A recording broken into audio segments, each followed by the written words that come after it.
2011년 3월 거대한 쓰나미가 일본을 덮친다. 그리고 2011년 3월 11일 불행히도 그 일이 실제로 벌어졌습니다. 그날은 왔다 후쿠시마 대지진 예언, 그리고 예언가의 탄생. 1999년 일본의 한 만화가가 아무도 주목하지 않은 만화를 출간합니다. 그녀의 이름은 타츠키요. 작품의 제목은 한국어로 번역하면 내가 본 미래입니다. 겉표지에는 이 만화는 꿈을 기록한 만화입니다라는 짧은 문구가 있었고, 책은 대단한 화제 없이 조용히 서점가를 떠돌았습니다. 그의 만화는 독특했습니다. 액션도 없고 로맨스도 없으며 긴박한 전개도 없는 이 만화는 단지 저자가 꾼 꿈들을 짧게 묘사한 것이 전부였습니다. 하지만 그 속에 아주 이상하고도 강렬한 한 장면이 있었습니다. 2011년 3월 거대한 쓰나미가 일본을 덮친다. 꿈속에서 그는 끝없는 진동, 검은 물결, 울부짖는 사람들의 얼굴을 보았고 그것을 있는 그대로 만화 속에 담았습니다. 당시 대부분의 독자들은 그저 한 만화가의 기묘한 상상력 정도로 치부했습니다. 그러나 2011년 3월 11일 그 일이 실제로 벌어졌습니다. 일본 동북 지방을 강타한 규모 9.0의 대지진, 그리고 그로 인해 발생한 쓰나미, 후쿠시마 제1원전의 붕괴. 일본 역사상 최악의 복합 재난이자 세계에서도 손꼽히는 참사가 현실이 되었습니다. 그리고 뒤늦게 사람들은 타츠키료의 만화를 꺼내 들기 시작했습니다. 그는 정확하게 2011년 3월이라는 시점을, 그리고 쓰나미와 원전 붕괴라는 핵심 요소를 예견했던 유일한 사람이었습니다. 놀란 사람들은 그의 만화를 찾기 시작했지만 내가 본 미래는 이미 절판된 상태였습니다. 중고 시장에서는 한때 이 책 한 권이 10만 엔이 넘는 가격에 거래되었고 각종 방송사와 유튜버들이 그의 예언을 조명하기 시작했습니다. 인터뷰 요청이 빗발쳤지만 정작 그는 2000년 이후 작품 활동을 중단하고 자취를 감춘 상태였습니다. 일부에서는 이 사람은 단순한 우연이 아니라 진짜로 미래를 본 것 같다며 예언자로서의 의미를 부여하기 시작했습니다. 그의 명성은 2021년 한 뉴스 프로그램에서 다시 폭발적으로 부각됩니다. 한 출판사가 그의 만화를 복각하며 새로운 인터뷰를 함께 공개했기 때문입니다. 그는 인터뷰에서 다음과 같이 말했습니다. 제가 꾼 꿈은 단순히 상상이 아니라 실제로 어떤 시간대에 존재했던 것 같습니다. 그것이 미래인지 과거인지 혹은 평행 세계인지 저는 모릅니다. 하지만 그 꿈은 너무 생생했고 제가 그것을 만화로 기록하지 않으면 안 될 것 같았습니다.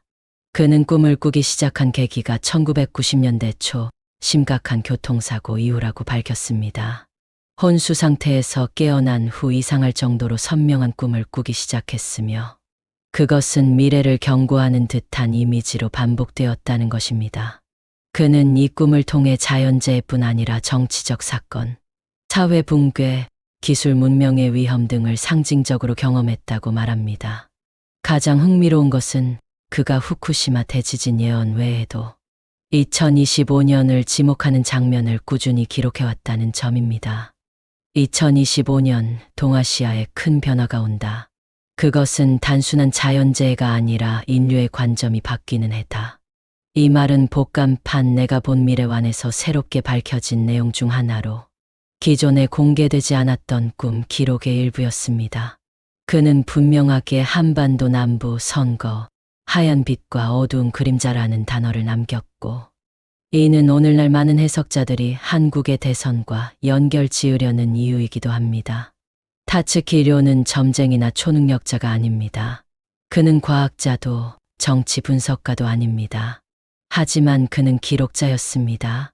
보통 사람들과는 다른 차원의 꿈을 꾸고 그것을 외면하지 않고 그림으로 기록해낸 유일한 인물이었습니다.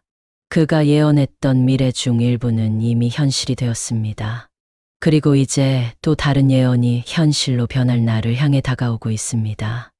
2025년 6월 타츠키료의 그림 속에 담긴 그날이 한국의 정치와 사회에 어떤 충격을 가져올지 아무도 모릅니다.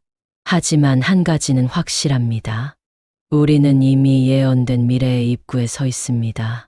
2025년 6월, 거대한 전환의 문턱 한국 대선을 둘러싼 불길한 예감. 타츠키 료는 내가 본 미래와 내 복간을 통해 처음으로 한국이라는 단어를 명시적으로 언급했습니다. 일본인이자 일본 내 수용 만화가였던 그의 시선이 한반도로 향한 것은 많은 이들에게 충격이었습니다. 그는 책 속에서 이렇게 기록합니다. 이상하게도 2025년 여름, 나는 한국의 수도를 계속 떠올렸다. 빛과 어둠이 충돌하고 이름을 알 수 없는 인물이 대중 앞에 선다. 이 장면은 기존의 꿈들과는 뚜렷한 차이를 보였습니다. 후쿠시마 예언은 자연재해의 물리적 파괴를 그렸다면 2025년의 꿈은 인간, 군중, 정치적 무대, 그리고 추상적인 상징들로 가득했습니다. 그는 한 장면을 반복해서 꿈속에서 보았다고 말했습니다. 수많은 사람들이 광장에 모여 있고 가운데는 하얀 천막. 그 위로 푸른 불꽃이 떠오르고 붉은 하늘 아래 사람들이 고개를 들어 하늘을 바라본다. 이러한 꿈의 이미지는 매우 상징적이었습니다. 푸른 불꽃. 많은 해석자들은 이를 진보 진영의 부활 혹은 새로운 리더의 등장으로 봅니다. 동시에 냉정하고 이성적인 리더십이라는 의미도 포함되어 있습니다. 붉은 하늘 위기, 긴장 혹은 국가적 갈등의 전조, 특히 정치적 혼란을 의미할 수 있습니다. 하얀 천막, 보호받지 못하는 공간 혹은 일시적 권위의 상징으로 해석됩니다. 안정되지 않은 체제를 암시합니다. 흥미로운 것은 그가 이 장면을 꿈꿨던 시점이 2021년이라는 점입니다. 당시 한국에서는 대통령 선거가 1년 앞두고 있었고 윤석열 전 검찰총장이 정치권에 첫 발을 내딛던 시기였습니다. 하지만 타츠키 료는 그 어떤 실존 정치인의 이름도 언급하지 않았습니다. 그는 지금의 이름들 중에서는 없었다고 말했습니다. 즉, 2025년 대선은 기존 정치 구도에서 벗어난 전혀 새로운 흐름을 예고하는 사건이라는 의미로 풀이됩니다. 꿈의 또 다른 장면은 매우 기묘합니다. 한 인물이 군중 앞에서 연설을 하는데 그의 목소리는 들리지 않고 대신 구름 위에서 쏟아지는 빗줄기 속에 변화의 시간이라는 문장이 떠오릅니다. 그는 분명 지도자처럼 보였지만 기존 정치인이 연설하는 모습과는 다르게 군중 속의 고요, 침묵, 기다림이 강조되었습니다. 이러한 연출은 마치 말이 아닌 존재 자체로 설득하는 리더의 등장을 암시하는 듯합니다. 또한 타츠키 료는 2025년을 양극단의 대립이 폭발하는 해라고 언급합니다. 한국 사회의 갈등, 특히 지역 감정, 세대 간의 균열, 이념 대립 등은 이미 세계적으로도 주목받는 수준입니다. 그의 꿈은 이 갈등이 하나의 촉매를 만나 폭발하게 되는 과정을 암시합니다. 꿈의 한 장면에서는 거대한 거울이 깨지는 장면이 등장합니다. 거울 속에는 사람들의 얼굴이 비춰져 있었지만 거울이 깨지면서 얼굴이 뒤섞이고 결국 한 사람의 얼굴로 모아집니다. 이 장면은 분명 민심의 분열과 의회의 통합을 동시에 표현한 이미지입니다. 무엇보다도 충격적인 것은 타츠키 료가 2025년 6월이라는 특정 시점을 정확히 명시했다는 점입니다. 그는 정확히는 여름이 시작되는 날, 흐릿한 빛 아래에서 사람들은 박수를 치지 않는다. 그들은 침묵 속에서 고개를 끄덕인다라고 적었습니다. 이는 선거 결과에 대한 열광이나 환호가 아닌 일종의 숙연함 혹은 감정적 거리감을 상징합니다. 대중은 그 결과를 받아들이되 그것이 주는 파급력은 곧 정치 이상의 변화를 암시하는 것일 수도 있습니다. 그는 또한 다음과 같은 문장을 남겼습니다. 이 지도자는 사람들의 선택이라기보다 시간의 선택이다. 이는 민주적 절차를 부정하는 것이 아니라 2025년이라는 시간이 만든 필연적 존재가 등장한다는 예언입니다.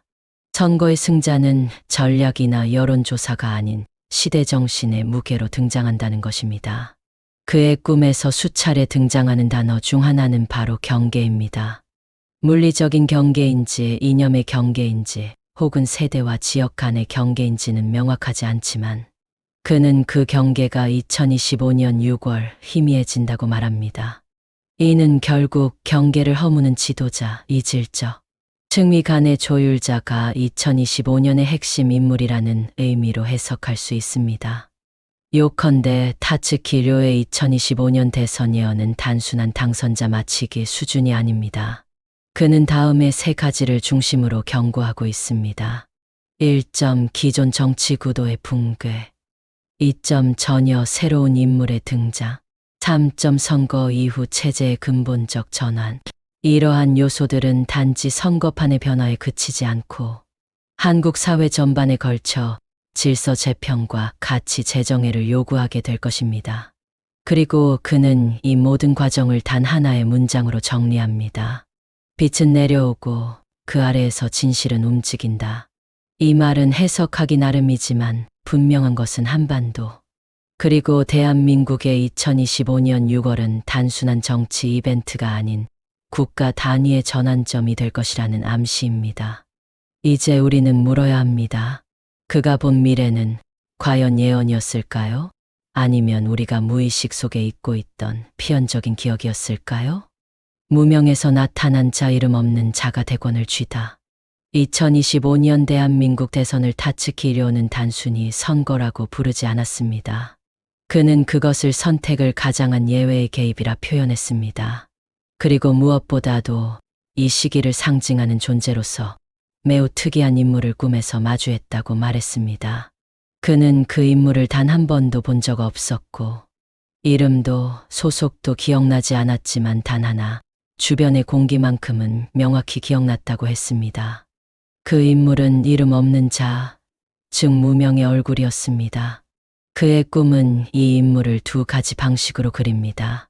하나는 그가 광장에 선 장면, 그리고 또 하나는 텅 빈 방에서 고개를 숙인 채 사람들 없이 서 있는 장면입니다. 흥미롭게도 타츠키 료는 이 인물의 얼굴을 기억할 수 없었다고 적었습니다. 명확한 형태로 인식되지 않는 얼굴.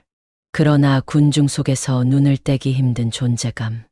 이것은 기존 정치인의 등장 방식과 완전히 대비되는 이미지입니다. 보통 정치인은 이름으로 주목받습니다. 대중은 이름값, 학력, 경력, 소속 정당, 이전 행적 등으로 그를 평가합니다. 그러나 타츠키 료의 예언 속 인물은 오히려 이름 없음에서 시작합니다. 그는 말합니다. 사람들은 그를 처음에는 몰랐다. 하지만 몰랐다는 것이 알게 되자 가장 큰 의미가 되었다. 이 말은 하나의 역설입니다. 기존 정치에 대한 불신, 모든 이름 있는 자들의 실패 이후 사람들은 처음으로 이름이 없는 사람에게 귀를 기울이게 됩니다. 그는 제도 바깥에서 왔고 기존 권력 질서의 피라미드에서 한참 벗어나 있었으며 당초 여론조사에도 잡히지 않던 인물이었습니다. 그럼에도 불구하고 사람들은 점점 그의 말에 반응하기 시작했습니다. 왜냐하면 그는 무언가를 약속하지 않는 자였기 때문입니다. 타츠키 료의 그림에는 이 인물이 단상에 서 있으나 구호나 팸플릿, 홍보물이 전혀 없는 장면이 반복됩니다. 그는 비어있음을 통해 무언가를 채우는 방식으로 존재합니다. 말 대신 침묵, 정책 대신 관점, 당선 공약 대신 질문을 던집니다. 기존 정치판의 언어가 더 이상 사람들에게 울림을 주지 않을 때 이 인물은 그 틈새로 스며든 것입니다. 그는 말합니다. 이 인물은 대중에게 인기를 얻으려 하지 않았다. 그는 다만 자기 자신을 숨기지 않았다. 대중은 그의 행동보다 그의 정직한 모순을 보았고 그것이 설득이 되었다는 것입니다. 즉, 완전하지 않음을 숨기지 않았고 완벽한 해결책을 내놓지 않으면서도 끌어당기는 힘이 있었습니다. 이 대목은 현대 정치의 피로감과 맞닿아 있습니다. 한국 사회는 매 선거마다 더 나은 해결사를 원했지만 결국 그 누구도 약속을 완전히 지키지 못했습니다. 이러한 실망이 누적되며 유권자들은 오히려 확실하지 않은 자에게, 이름 없는 자에게 한 번쯤 기회를 주고 싶다는 이상한 감정에 빠지게 됩니다. 그것은 포기와도 닮아 있고 희망과도 닮아 있는 정서입니다. 타츠키 료는 이 감정을 무명의 권력이라 불렀습니다. 꿈 속에 그려진 또 하나의 상징적인 장면은 이 인물이 거대한 나무 아래에서 아이들과 이야기하는 모습입니다. 이 장면은 다분히 철학적입니다. 그는 연단 위가 아닌 평지에서 말을 걸며 가장 어린 존재들과 눈높이를 맞춥니다. 이것은 단지 이미지상의 연출이 아닙니다. 타츠키 료는 이 장면을 다음과 같이 해석했습니다. 그는 위에서 아래로 지시하지 않았고 아래에서 위로 눈을 마주쳤다. 이 말은 전통적인 리더십 방식의 붕괴를 암시합니다. 지시와 명령이 아닌 관계와 공존의 리더십. 그것이 바로 이 무명의 인물이 대선에서 선보일 스타일이라는 것입니다. 또한 꿈속에 반복적으로 등장하는 또 하나의 이미지가 있습니다. 모든 벽이 거울로 된 회의실. 그 회의실에서 그는 혼자 앉아 있습니다. 거울은 그를 비추지만 정작 그는 고개를 들어보지 않습니다. 이 장면은 강력한 자기 성찰 혹은 스스로의 불완전함을 마주하려는 지도자의 자세를 상징한다고 해석됩니다. 타츠키 료는 이 장면을 통해 거울 속 자신과 싸운 자만이 타인을 이끌 수 있다고 말합니다. 마지막으로 이 인물은 꿈속에서 마지막 장면에서 다음과 같은 말을 남긴다고 기록되어 있습니다. 내가 이 자리에 있는 이유는 여러분이 날 선택했기 때문이 아닙니다. 지금의 시간이 나를 불러냈기 때문입니다. 이 말은 단순한 겸손이 아닙니다. 이 시대, 이 순간, 그리고 이 사회가 만들어낸 결과로서 자신이 존재한다는 인식. 그것은 정치인이라기보다 하나의 시대의 응답으로서의 존재입니다.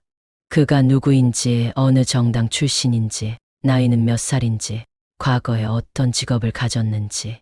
그 모든 것은 타츠키 료의 꿈에서는 중요하지 않았습니다. 오직 중요한 것은 이름 없는 자가 중심으로 올 때 세상은 변한다는 진실입니다. 국회는 붕괴된다. 체제 자체를 흔드는 리더의 등장. 타츠키 료의 내가 본 미래에서 가장 압도적인 장면 중 하나는 무너지는 건물의 이미지였습니다. 그것은 자연재해에 의한 붕괴가 아니었습니다. 균열은 천천히 시작되었고 내부에서 터져나오는 듯한 붕괴였습니다. 그 건물은 일본식 국회의사당과도 비슷했지만 탑이 없었고 대신 돔 형태의 천장 위로 이상한 빛이 비춰지고 있었습니다. 타츠키 료는 이 꿈을 2025년 7월 무렵 매우 선명하게 반복했었군 악몽이라고 말합니다. 그는 이렇게 기록했습니다. 어떤 제도가 마치 유통기한을 다한 음식처럼 더 이상 제 기능을 하지 못한 채 껍데기만 남은 상태로 붕괴하는 모습을 보았다. 누가 무너뜨린 것이 아니었다. 안에서부터 썩어 있었다. 이 묘사는 단순한 건물의 붕괴를 넘어 정치 체제 자체의 무너짐을 상징합니다. 2025년 대선 이후 등장한 새로운 대통령은 기존 질서 바깥에서 온 자였습니다. 그가 선거에서 승리한 순간부터 기존 정치판은 균열을 일으키기 시작했습니다. 이는 단순한 야당의 반발이나 정권 교체의 진통을 넘어서 국회의 근본적 권위가 흔들리는 현상이었습니다. 꿈속에서 그는 국회의원들이 탈출하듯 건물을 빠져나오는 장면을 봤다고 합니다. 그중 몇몇은 흰색 서류 가방을 들고 있었고 어떤 이는 연단 위에 남겨진 종이 쪽지를 바라보다가 쓰러졌습니다. 이 장면은 극적인 연출처럼 보이지만 그 안에는 분명한 상징이 있습니다. 탈출하는 국회의원들, 기존 정치 엘리트들이 스스로의 구조 속에 갇혀 있었음을, 그리고 그 틀에서 도망치려는 본능적 반응을 뜻합니다. 흰색 서류 가방, 정당 논리나 이념이 아닌 기록 혹은 책임의 상징. 국민과 맺은 계약들이 파기된 것을 암시합니다. 종이 쪽지, 정치의 언어, 구호. 입법의 상징이 더 이상 사람들에게 의미 없는 상징으로 변해버렸다는 메시지입니다. 타츠키 료는 이 장면을 통해 의회의 붕괴는 건물이 아니라 신뢰의 해체에서 시작된다고 말합니다. 즉, 2025년 이후 국민은 단순히 정당을 믿지 않게 되는 것이 아니라 국회라는 기구 자체가 작동하지 않는다고 느끼기 시작합니다. 이는 민주주의의 위기이자 동시에 새로운 정치 모델이 등장하는 계기이기도 합니다. 그는 이 붕괴의 다음 장면을 이렇게 묘사합니다. 건물이 무너지고 난 뒤 잿더미 속에서 사람들이 둥글게 둘러앉아 있습니다. 가운데에는 어떤 지도자도 없습니다. 단상도 깃발도 없고 대신 사람들은 서로를 바라보며 의견을 교환하고 있습니다. 이것은 단순히 무정부 상태가 아닌 완전히 다른 참여 방식의 시작을 시사합니다. 타츠키 료는 이 장면에 대해 다음과 같이 설명했습니다. 위에서 아래로 흐르던 정치가 멈춘 순간 사람들은 비로소 수평으로 말하기 시작했다. 이것은 대의제의 해체가 아닌 그 기능의 재구성입니다. 즉, 지금까지 정치의 중심이었던 국회가 붕괴함으로써 오히려 시민 개개인의 정치 참여가 폭발적으로 확대되는 계기가 되는 것입니다. 이 과정은 혼란을 동반합니다. 꿈속 장면에는 일부 사람들이 거리로 뛰쳐나와 분노하고 어떤 이는 아예 외부의 국가에 망명하려는 모습도 나옵니다. 혼란, 이탈, 좌절. 하지만 그 속에서 어떤 이들은 정치란 무엇인가를 다시 묻기 시작합니다. 특히 꿈 속에서 등장하는 한 구절이 인상적입니다. 사람들은 더 이상 누가 옳은지를 묻지 않고 무엇이 작동하는지를 묻기 시작했다. 이 문장은 정치의 방향을 같이 판단해서 실용과 작동 중심으로 바꾸는 인식의 전환을 뜻합니다. 이것은 철학 없는 정치로 보일 수도 있지만 오히려 실천하는 정치로 전환되는 계기일 수 있습니다. 이러한 붕괴는 단지 한국 내부에 그치지 않습니다. 타츠키 료는 국회가 붕괴되는 시점과 맞물려 국제 언론들이 한반도를 주목하는 장면도 함께 묘사했습니다. CNN, BBC, NHK 같은 방송사의 로고가 떠오르며 아시아 민주주의의 실험실이 문을 닫다라는 자막이 등장합니다.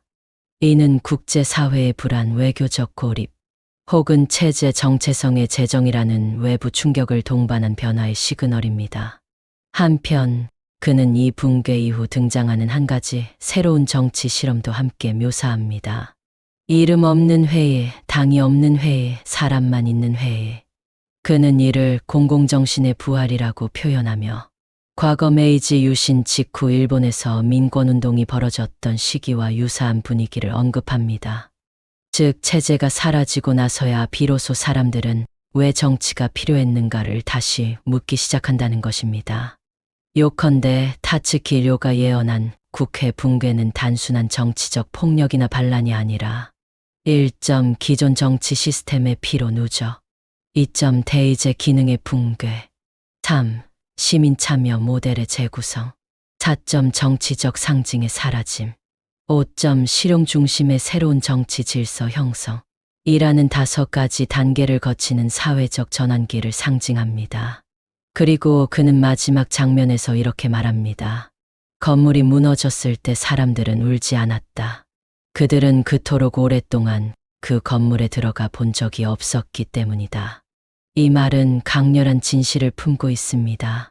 정치라는 제도는 언제부턴가 시민과 멀어졌고 그 제도가 무너졌을 때조차 시민은 그것을 상실로 느끼지 않습니다. 오히려 그것은 오래된 허상, 폐허의 상징이었고 이제는 새로운 정치적 공간과 언어가 필요하다는 강력한 메시지입니다. 국경이 흐려지는 시대 남북한 통합의 예언인가? 타츠키 료가 반복적으로 꾼 꿈 중 유난히 시각적으로 강렬한 장면이 하나 있다. 그것은 흐릿한 새벽녘, 바람에 펄럭이는 2개의 깃발이 하나로 겹쳐지는 장면이었다. 한 깃발은 붉은색과 검은 문양, 또 하나는 하늘색 바탕의 단순한 무늬. 그리고 그 깃발은 점차 섞이더니 형체를 알아볼 수 없을 만큼 녹아들었다. 그는 그 장면을 경계가 사라지는 시점이라 표현했다. 처음엔 단순한 상징이라고 여긴 사람들도 많았다. 그러나 이후 그의 기록에서 한반도, 38선, 통신선, 복구, 하나의 방송 등 구체적인 단어들이 등장하며 이 장면이 단지 추상적 상징이 아니라 실제 지리적 경계를 가리킨 것이라는 해석이 힘을 얻기 시작했다. 영상이 재미있으셨다면 좋아요, 구독 부탁드립니다.